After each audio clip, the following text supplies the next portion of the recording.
নমস্কার বন্ধুরা, সাঁতরা এন্টারটেনমেন্টে আপনাদের বন্ধু আমি বিকাশ দেখাবো আজকে হুগলি জেলার ইমামবাড়ার এমনই কিছু ঘটনা, ইতিহাস এবং কিভাবে যাবেন। অবশ্যই দেখতে থাকুন এবং চ্যানেল সাবস্ক্রাইব করে সঙ্গে থাকুন, কারণ ভ্রমণ সংক্রান্ত এবং নানা ধরনের ভিডিও নিয়ে আমরা সবসময় আপনাদের সঙ্গে হাজির থাকি। বন্ধুরা, হুগলি জেলার অন্যতম দর্শনীয় স্থান এই ইমামবাড়া। এই দোতলা বাড়িতে অনেক কৃত্রিম ঝর্ণা, জলাশয় ও একটি ত্রিভুজাকৃতি অঙ্গন রয়েছে।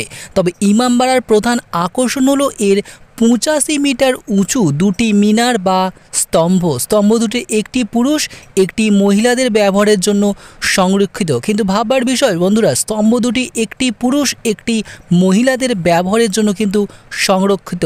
সবচেয়ে উঁচু তলায় একটি ঘড়িও রয়েছে। ঘড়ির যন্ত্রপাতি ও ঘণ্টা আছে নিচের তলাগুলিতে। জানিয়ে রাখি, এই ঘড়ি সম্বন্ধে, ঘড়িটির সবচেয়ে উঁচু তলায় একটা ঘড়ি রয়েছে এবং ঘড়ির যন্ত্রপাতি ও ঘণ্টা এইগুলি আছে একেবারে নিচের তলাগুলিতে, যেখান থেকে প্রতি 15 মিনিট অন্তর একবার করে আপনার কানে এসে পৌঁছাবে। ইমামবাড়ার মিনারে থাকা মস্ত বড় ঘড়ির সেই ঘণ্টার ধ্বনি আর প্রতি ঘণ্টায় বাজে একটু করে বেশি জোরে। সেই 1841 সাল থেকে ওই ঘড়ির ঘণ্টা বেজে চলেছে একভাবে। আপনি শুনলে অবাক হবেন বন্ধুরা, সেই 1841 সাল থেকে ওই ঘড়ির ঘণ্টা বেজে চলেছে একভাবে। লন্ডন শহরে গিয়ে বিগ বেন দেখার সৌভাগ্য যাদের হয়নি, তাদের আসতে হবে এই হুগলি জেলার ইমামবাড়াতে। আবারও বলে কি, লন্ডন শহরে গিয়ে বিগ বেন দেখার সৌভাগ্য যাদের হয়নি, তাদের আসতেই হবে হুগলি জেলার এই ইমামবাড়াতে। তফাৎ শুধু ব্রিটিশ স্থাপত্যের বদলে ইসলামী শিল্পকলা স্থাপত্যে। তাছাড়া বিগ বেনের সেই একই নির্মাতার নির্মিত দ্বিতীয় বৃহত্তম ঘড়ি, যেটি আজ সচল। বন্ধুরা, সাঁতরা এন্টারটেনমেন্টে আজকে যখন হুগলির সম্বন্ধে, ইমামবাড়ার সম্বন্ধে জানা শুনি, তখন হুগলির ইমামবাড়ার ইতিহাস তো সকলের জানাই উচিত। হুগলির ইমামবাড়ার ইতিহাসটা একবার চলুন জেনে নেওয়া যাক।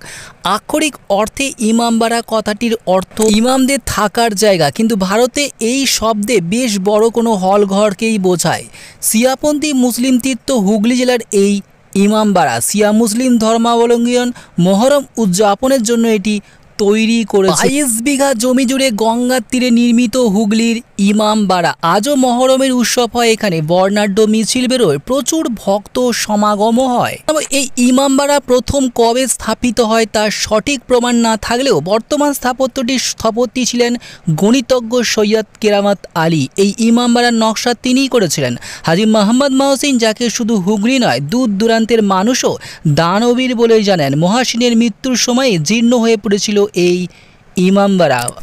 বন্ধুরা, এই ইমামবাড়া জীর্ণ হয়ে পড়েছিল। এরপরে মহসিন এস্টেটের দায়িত্বে থাকা সৈয়দ কেরামত আলী নতুন করে ওই ভগ্নপ্রায় ইমামবাড়া তৈরির পরিকল্পনা করেন। সেই পরিকল্পনা অনুযায়ী নজরগাহ হুসেন ও তাজিয়াঘর মিলিয়ে এই বিশাল সৌধ তৈরি করেন। এটি তৈরি করতে সময় লেগেছিল 20 বছর, খরচ হয়েছিল 3.25 লক্ষ টাকা। কিভাবে যাবেন এই হুগলির ইমামবাড়া? হাওড়া থেকে ট্রেনে হুগলি স্টেশন, সেখান থেকে রিক্সায় ইমামবাড়া, কিংবা শিয়ালদা থেকে ট্রেনে নৈহাটি হয়ে গঙ্গা পেরিয়ে হুগলিঘাট স্টেশন, সেখান থেকে রিক্সা বা হাঁটা পথে ইমামবাড়া। অবশ্যই যা জানি অবশ্যই যাবেন, কারণ এই জায়গায় আপনারা সেই দেখতে পারবেন বহু পুরনো, যা প্রতিদিন এখনও পর্যন্ত সচল সেই ঘড়ি, এবং এটি তৈরি করতে সময় লেগেছিল 20টি বছর। নিশ্চয়ই এমন কিছু ঘটনা, এমন কিছু ঐতিহাসিক কাহিনীর মধ্যে জড়িত দেখতে পাবেন, যা আপনাদের খোঁজার এবং দেখা অবশ্যই দরকার আছে। দেখছেন সাঁতরা এন্টারটেনমেন্ট, অবশ্যই সাবস্ক্রাইব করবেন এবং অবশ্যই বেল আইকনে টিপে দেবেন, কারণ আরও ভালো আপডেট আমরা সবসময় দিয়ে থাকবো। দেখতে থাকুন সাঁতরা এন্টারটেনমেন্ট।